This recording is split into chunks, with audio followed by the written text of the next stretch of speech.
Hey everybody, Sneaky Narcotic, back at it again with another YouTube video.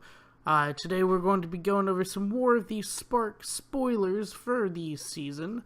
But before we do, guys, I'd please like to ask you guys to like, share, and subscribe. It would mean a whole lot to me and the channel, so if you would, please just hit that big old subscribe button. And let's get into the video with our first spoiler of the day. Tomik, Distinguished Advokist, 2 white mana, legendary creature, human advisor, and he is a rare. Flying, lands on the battlefield, and land cards in graveyard can't be targets of spells or abilities your opponents control. Your opponents can't play land cards from graveyards. Flavor text reads, some bend the law, I tie it into knots. And he is a 2/3 for 2 mana with flying, so that's actually not bad, just if you look at it like that. Now, he does have this weird, like, ways to get around people targeting your lands with, you know, like, Memorial to War and things like that.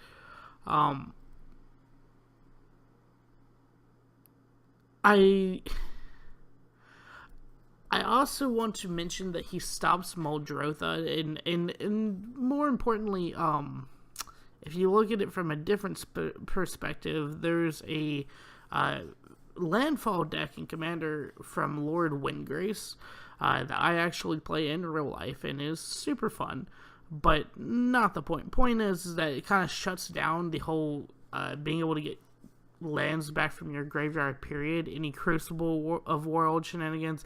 Now, I don't expect this to become a big thing, a landfall deck, a Crucible of Worlds deck, or anything of the sort, but I do think that it's interesting to see they kind of planned around that, or they wanted to support a card that was against that.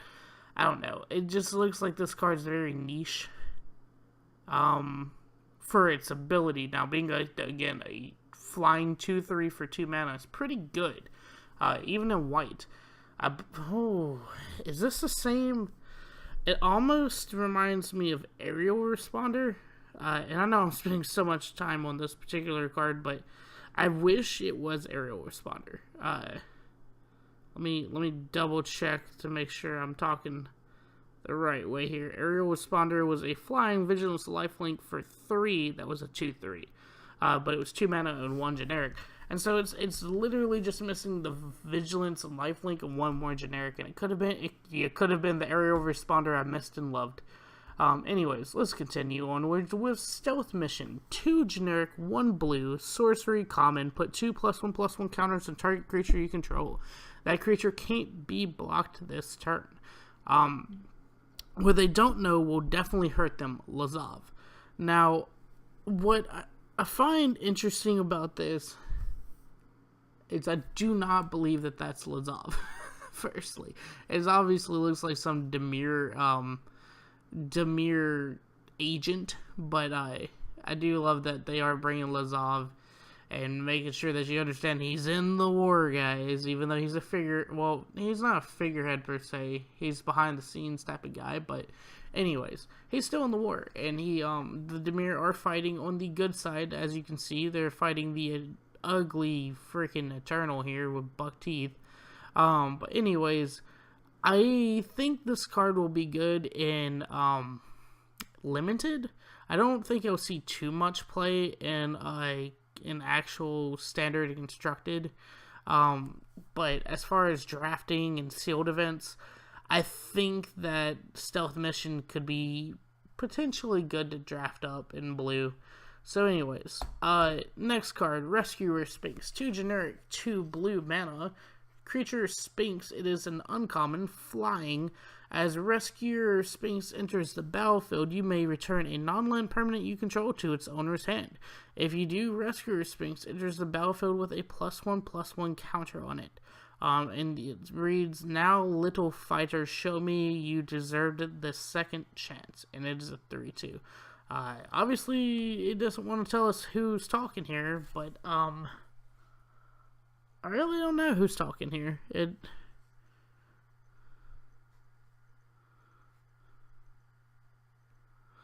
Oh, I guess it's the Sphinx talking to the little guy that he or she's carrying. But anyways,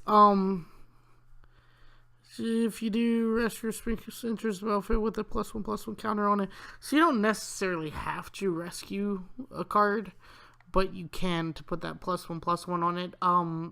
And I guess you would do this to more of your enter the battlefield creatures, just so that you can do it again. Say, for instance, you put out Rescue Sphinx the turn after putting out a Ravenous Chupacabra. Well, you bounce a Ravenous Chupacabra back to your hand, and then play it if you have the mana. But, you know, stuff like that, I think would be pretty good. There's that life gaining thing that lets you gain 3 life when it comes out. I think it's a vampire. So there's some trickery you can do, obviously, whenever you get a chance to enter the battlefield effects more than once off the same creature. Primordial Worm. Now I have a beef with this card. 4 generic, 2 green, creature worm, and it is a common. Nothing special about it. It has 7/6 as its power and toughness. And then the flavor text reads, Elite Training, Single-Minded Devotion, and Laser Tap Coding help only so much for invaders who are fundamentally bite-sized. Now, this card does nothing. It does not tell you anything about the story. It doesn't actually do anything as a worm. I'm very surprised they printed a worm that does nothing. Normally worms do things. So I'm kind of peeved at this card for them to make it one of my favorite creature types is worm. One of my buddies actually made a worm and Hydra deck for a commander, and we haven't got to play against it yet, but he claims it's really good. But anyways, not the point. Point is that I don't understand why they would print a card that literally it's a vanilla card. Normally on vanilla cards they tell the story, so this tells nothing about the story other than there's worms on the plane and they obviously can eat these laser tap little creatures because they're bite-sized. Ha ha ha ha. Anyways, a 7/6 for 6 mana is on curve, I guess. Neoform. Now, this is a very interesting card. Neoform, 1 green, 1 blue, sorcery, uncommon. As an additional cost to cast this spell, sacrifice a creature. Search your library for a creature card with converted mana cost equal to 1+ to sacrifice creature's converted mana cost. Put that card into the battlefield with an additional +1/+1 counter on it, then shuffle your library. Now, I'm going to mention something very simple about this card. First off, it's a Vannifar. It's Vannifar's ability just on a sorcery. You do have to sacrifice a creature to cast the spell. That means that you don't get a promise of resolving it. So you have to go ahead and sacrifice that creature. Now the thing that I thought was very interesting about this is that it is in green and blue, and so the homunculi that allows you to draw a card when it comes out, or draw 2 if you play it from your library. Well, this technically lets you play it from your library, and so you would draw 2. And you could just sacrifice a Llanowar Elephant. Nobody's really the wiser. But yeah, that's my thoughts on this card. It's interesting to see. I feel like there's some types of shenanigans you can do with it. It's just that I don't like playing math, and this forces you to play math, because then you have to think of what's the mana curve and everything like that, and then with an additional +1/+1 counter on it. So I mean, it's just I don't feel like doing the math. That's really all I gotta say about this card. If somebody else does math for me, I'll play their deck.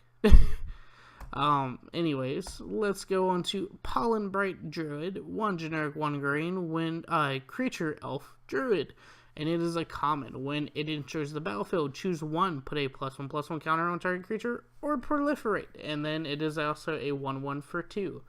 Now, I like that it allows you to put a +1/+1 counter, because we have all these proliferate triggers, and yes, we are playing Planeswalker heavy meta right now, or we should be. With all the Planeswalkers that they're putting out. But you still should be able to actually use proliferate correctly, other than just with Planeswalkers. You have to have a +1/+1 counter out already on your creatures. So this allows you to start your proliferation or proliferate, and that's why I like this card. I wouldn't be surprised to see this some type of way played, just because it allows you to proliferate or to start your proliferation on a creature. So yeah, I can see it. Excuse me. Oh my god, a card people were so excited for when I was reading through Twitter today. The Dark anti-hero Massacre Girl. 3 generic, 2 black, legendary creature, human assassin. I don't think she's on the good side, guys. If you look, she hasn't killed anybody with laser tap. She has menace. Whenever Massacre Girl enters the battlefield, each other creature gets -1/-1 until end of turn. Whenever a creature dies this turn, each creature other than Massacre Girl gets -1/-1 until end of turn. And she is a 4/4 menace for 5, which is good. Menace is a very underrated ability, I feel, but it shouldn't be. So the cool thing about her is that she could potentially wipe a board just by herself, and she could be the only thing left on the board after it's wiped. I wish I had a way of making like tokens here, but basically, if you have an opponent who has a 3/3, right, and you have a creature that is a 1/1 and a creature that's a 2/2. Well, even if you have just 2 1/1s, right? Well, both your creatures would die immediately when Massacre Girl enters the battlefield, and because it says whenever a creature dies, not your side, his side, their side, any creature dies, it would also get -1/-1 for each creature. So, you have two 1/1s die at the same time. That's 2 more -1/-1s that you get to put on that 3/3, and the 3/3 dies, and then if he has a 4/4, and so you get it. It goes up and up and up until all of it resolves. And that's why she's a pretty cool card. A lot of people have already thought about how to build around her as a pretty cool top end, because once she's the only card on the battlefield, depending on their hand size, they might not be able to defend for a couple turns because she has menace. So even if they do get a creature out and, like let's say a 2/2 or whatever, and even if they get a 4/4 out, well, she has menace, so they're not going to be able to do anything about it. Menace is almost as unblockable as flying sometimes, because you just don't want to trade your cards, especially when it's a big menacer and not just a 1/1 menace. Anyways, enough about menace. Mayhem Devil. 1 generic, 1 black, 1 red creature devil, uncommon. Whenever a player sacrifices a permanent, Mayhem Devil deals 1 damage to any target. So it's I was told it's like comparing it to Judith, except for it's a 3/3. Despite their stake in the city's survival, Rakdos cultists are loath to pass up any opportunity to sow chaos. So cool for them. They still want to have fun. I mean, he is the showstopper for a reason. Rakdos is. Anyways, so they compared it to like being a crappy Judith, and I kind of see that. I don't really think that you'd play this over Judith. Also, I really don't know where it fits. I'd rather wait till the meta gets set to see if it makes it or breaks it, but I don't think so, just because it's a sacrifice. It doesn't say when a creature dies, it's a sacrifice. So unless you're sacrificing your own creatures to maybe Priest of the False Gods or I don't know. Let's say you play a Playcrafter. I mean, that's what makes it feel so limited, and I just don't like it. Anyways. Loxodon Sergeant. 3 generic, 1 white creature, elephant soldier. It is a common vigilance. When Loxodon Sergeant enters the battlefield, other creatures you control have vigilance until the end of the turn. His voice is both war horn and rallying cry, a trumpeting call that stirs even the faintest hearts. Uh, 3/3. So it's okay. It's a common that gives all your creatures vigilance for the turn. It's okay. I think it will definitely be draftable. But as far as actual play, I don't think it really does anything unless there's like a mono white tempo, which I doubt. I doubt there's a mono white tempo. But anyways, Makeshift Battalion, 2 generic, 1 white, creature, human, soldier, common. When Makeshift Battalion and at least 2 other creatures attack, put a +1/+1 counter on Makeshift Battalion. So it kind of is like a Leon and Vanguard, where Leon and Vanguard would say gain a life. This one says put a +1/+1 counter on Makeshift Battalion. Their ranks are thin, their formation is improvised, their weapons are borrowed, and you'd best get out of their way. It is the definition of a militia, guys. 3/2. I like the art. It's just a ragtag team. You can see that they don't even look similar to each other. This one's from Simic. This one's from Boros. This one looks like it's almost from Dimir with the hood and the kind of like cryptic mana coming out of it. Cryptic, magic type of coming out of his scabbard. Anyways, it's pretty fun looking to see. Now this is something that I could see being a mono white. Mono white. Aggro. Yeah, mono white aggro. Or assault, or whatever you want to classify it as. But I could see it being in there. Just to be in there, because it could get bigger, it immediately becomes a 4/3 after the first time of swinging with it in the other 2 creatures. So, if it gets to 5/4, I could see it just knocking out the game pretty easily.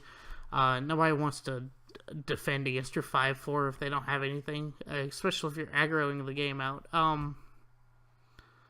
Anyways, Iron Bully. 3 generic, artifact creature golem, common, and it also has menace. Loving the menace on this. When Iron Bully enters the battlefield, put a +1/+1 counter on target creature.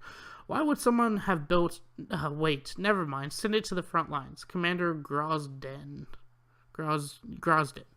And it is a 1/1. Or it could be a 2/2 if you put the +1/+1 counter on it. And it also has menace. So it's neat.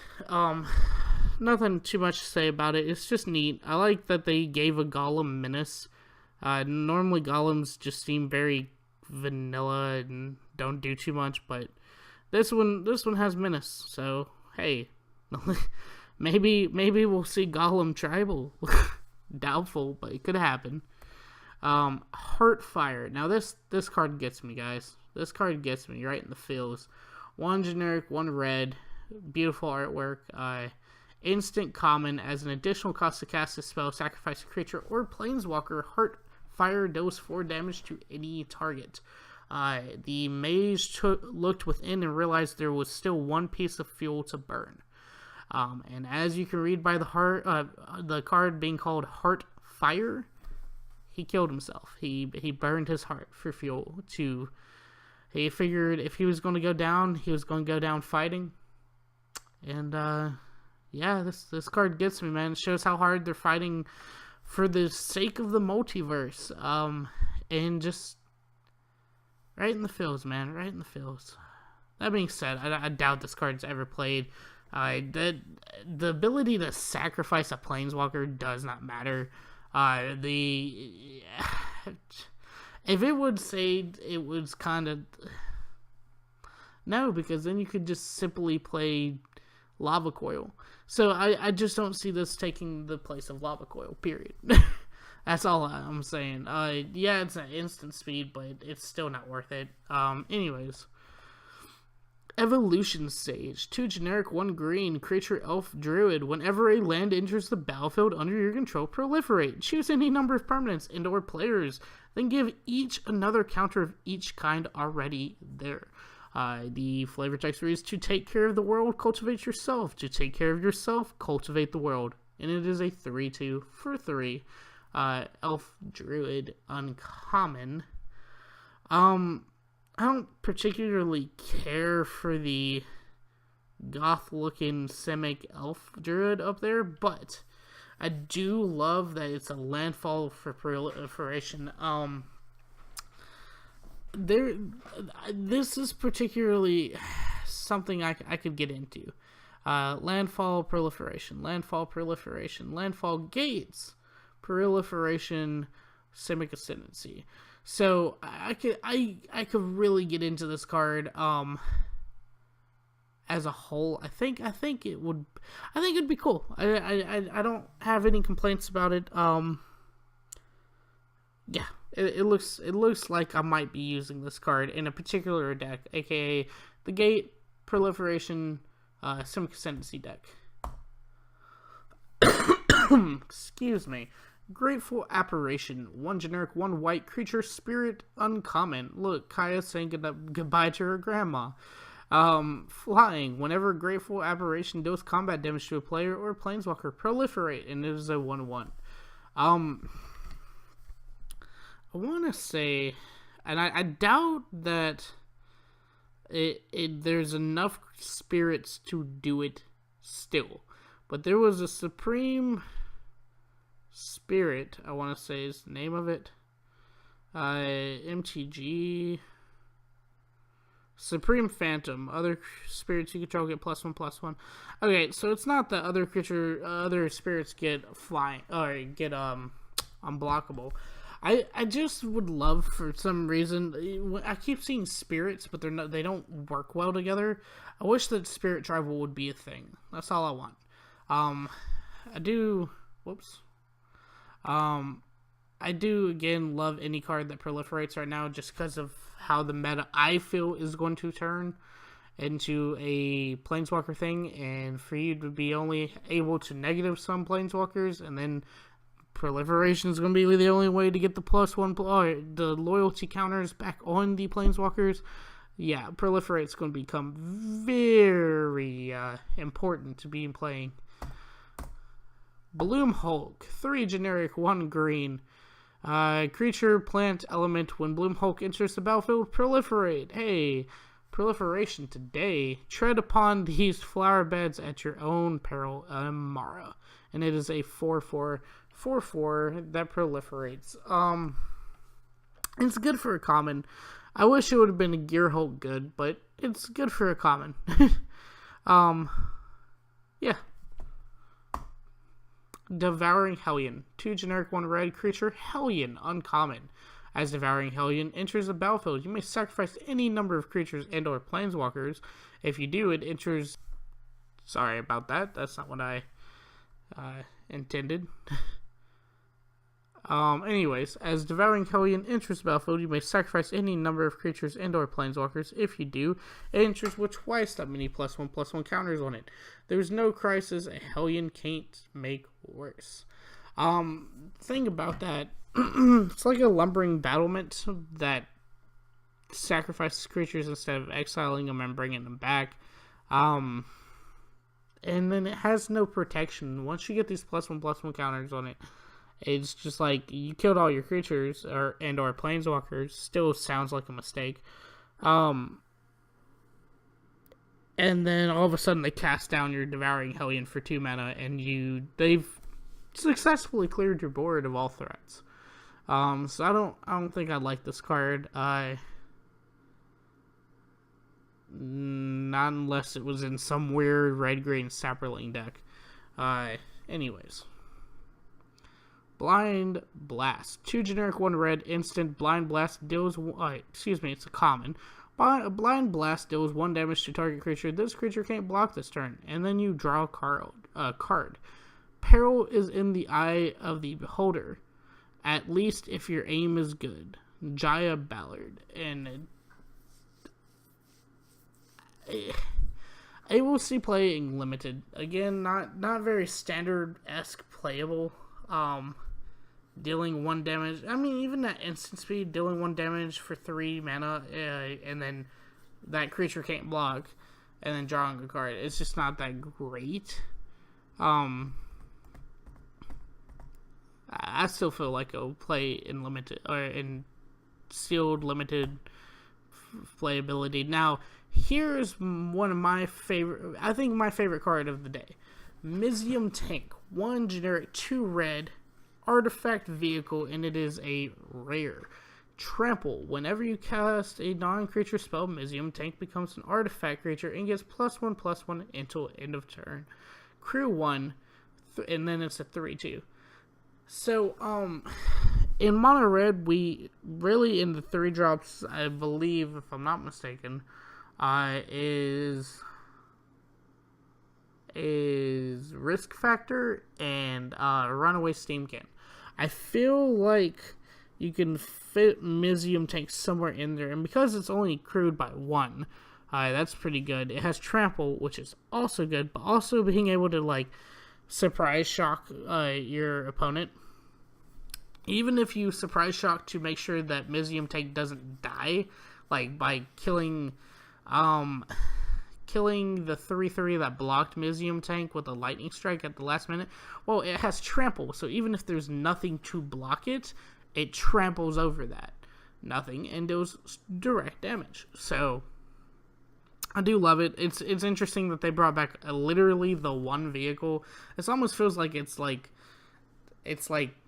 Saheeli Ray's mention card or something, you know, because that's the set that had vehicles in it and the co-crewing thing, and oh man, I halfly miss vehicles. I can't believe I said that. I never ever liked vehicles, but I halfly miss them. Oh god. Anyways, Wardscale Crocodile, 4 generic, 1 green, hexproof creature crocodile common. The Eternals had to endure Amonkhet's 5 trials. Let's see if they can pass the trial of Ravnica. Jace Balerion, and it is a 5/3 hexproofer for 5. So, hexproof on a common, pretty good, especially in, again, limited and sealed. With it being a common, you'll probably see it more often being passed around, or in your 6 packs, depending on how you're playing. But again, still just don't see it getting standard play. Merfolk Skydiver, 1 green, 1 blue, creature Merfolk Mutant. It is a uncommon. Flying, when Merfolk Skydiver enters the battlefield, put a +1/+1 counter on target creature you control. You can pay 5 mana, 3 generic, 1 green, 1 blue, proliferate at any time, and then it is a 1/1. So being able to proliferate whenever you want is pretty good, especially with Nissa allowing you in the colors of green to tap your green mana for green mana or just any mana. I guess technically any forest, so Breeding Pool counts as a forest, I believe.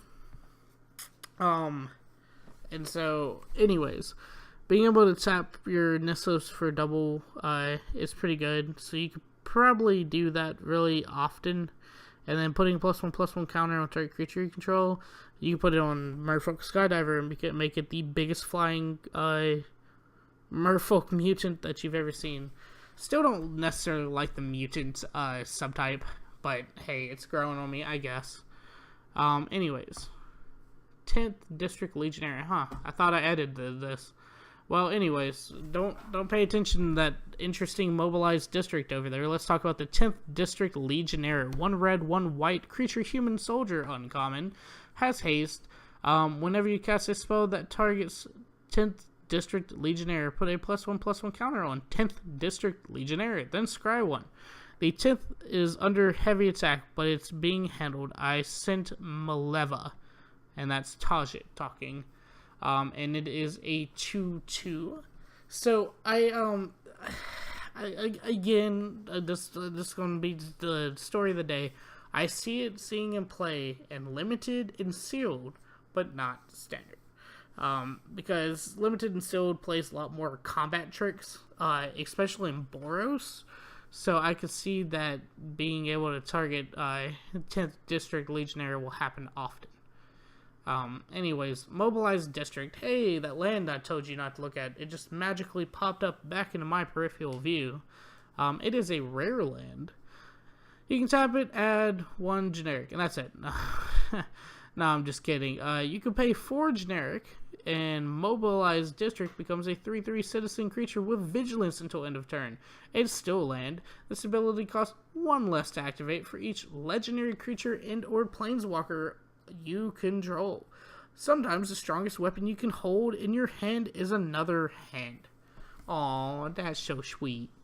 I wish it had enough pixels for me to zoom in. I don't know if these characters really are anybody and why they're holding hands. I really don't. I wish I did. It looked like, I guess they started conscripting residents from the districts, as far as I can tell, to start fighting the laser teps, the Eternals. But anyways, I like it. You can hold it up as a threat at any time because until it becomes a creature. Now, granted, it doesn't become an indestructible creature, so you better be prepared to lose Mobilized District. But if you're playing a Muldrotha deck or a Crucible World deck, you can continually bring it back as a blocker.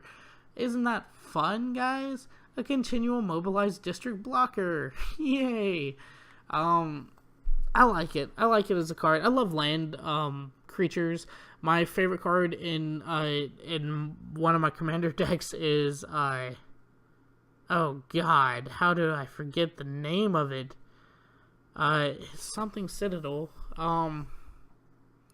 Forsaken Citadel, I believe. I'll look it up and I'll mention it here in a second. Band Together. 2 generic, 1 green. Up instant common. Up to 2 target creatures you control each deal damage to their power to another target creature. In times of peril, the vision the ancient Perons had for the city comes into focus. So it's kind of like, excuse me, a Rabid Bite, but a Rabid Bite that allows you to double up the damage. So I do like it. I think it might see play. I think I even want to say you might see this over Rabid Bite because, yes, Rabid Bite deals damage from 1 creature, and if it's a Galta, that's fine. But let's say you have 2 Druid of the Cowls or whatever, and you had to get rid of this 2/2 that's really bugging the mess out of you. Then it's more worth it to have Band Together than it would be to Rabid Bite a 2/2 with a 1/3. But just to go back for a second, this card, and I know this is a very far stretch when I say this, Mobilized District reminds me of Westfell Abbey, and only in the sense that they're both creature lands. Anyways, that's my favorite creature land is Westfell Abbey. Just saying, an amazing card, and I love that I have an actual copy in actual real life. Love it. Courage in Crisis. 2 generic, 1 green, sorcery, common. Put a +1/+1 counter on target creature you control, then proliferate. Hey, you can put that, you can add another counter. That's basically 2 counters. Ha ha ha. Thanks to my father, I know how to fight. He also showed me why I must. Ooh, interesting. I again love that it starts your proliferation and then allows you to proliferate. So yeah, I think this will see play again. I proliferate cards. I just think in general will see play. Defiant Strike, 1 white mana, instant common. Target creature gets +1/+0 until end of turn. Draw a card. My family was saved thanks to a single Boros soldier. It's why I joined the Legion. I will be the protector now. So, again, and I feel like this is going to be reruns. Let me just go ahead and get the tape recorder out and record this. We'll see play in Limited and Sealed. We'll probably not see play in Standard. The draw card's relevant, but the +1/+0 is just not that great unless you're dealing with First Strike. Which you can be, because Nahiri gives you First Strike now. So, just saying. Goblin Assailant. 1 generic, 1 red creature, Goblin Warrior, common. What he lacks in patience, intelligence, empathy, lucidity, Hygiene, ability to follow orders, self-regard, and discernible skill. He makes up for it in sheer chaotic violence. He is a 2/2. Okay, cool. So he's a goblin. That's basically what you said. He lacks all common sense, but he's a goblin. It's a 2/2 vanilla goblin for you. So have at it. Goblin Assault Team. 3 generic 1 red creature goblin warrior common. Haste. When Goblin Assault Team dies, put a +1/+1 counter on target creature you control. Under the veneer of the various guilds, each goblin has the same basic need: to run screaming at the enemy and hit a bunch of stuff. I need to wipe my screen. Hit a bunch of stuff. I didn't really notice it till now, but these are different goblins from different guilds. Like this one's from the Boros guild. I imagine this one in the back is from, I'm not even going to guess. This is obviously an Izzet, and I think this, because of the bones on his leggings, is more of a girl. I wanted to say this is a girl, but I don't think it is. But anyways, I like that they have I like that they aren't just putting that in flavor text and not going to actually represent it in the picture. It really looks cool. As far as the card itself, it's a 4/1 haster that when it dies gives you +1/+1 on a creature that survived. I just don't see it, especially right now. A goblin tribal may be coming back because of Krinko. I just don't see this making the cut. Cyclops Electromancer. I do believe is the last card of the night. It is 4 generic 1 red creature Cyclops Wizard uncommon. When Cyclops Electromancer enters the battlefield, it deals X damage to target creature an opponent controls, where X is the number of instant and sorcery cards in your graveyard. Every storm has a knife, and it is a 4/2 for 5 mana. It's okay. Limited play and sealed play, but not standard. Again. Electromancer enters the battlefield, deals X damage to target creature or an opponent controls, where X is the number of sorceries cards. So yeah, it's just a beacon bolt on a 4/2 body. That's what it is, basically. And I would like to mention it looks more like a Big Daddy than a Cyclops. But yeah, I think that's everything, guys. Thank you all for watching. Please like, share, and subscribe. This is Sneaky Narcotic, signing off.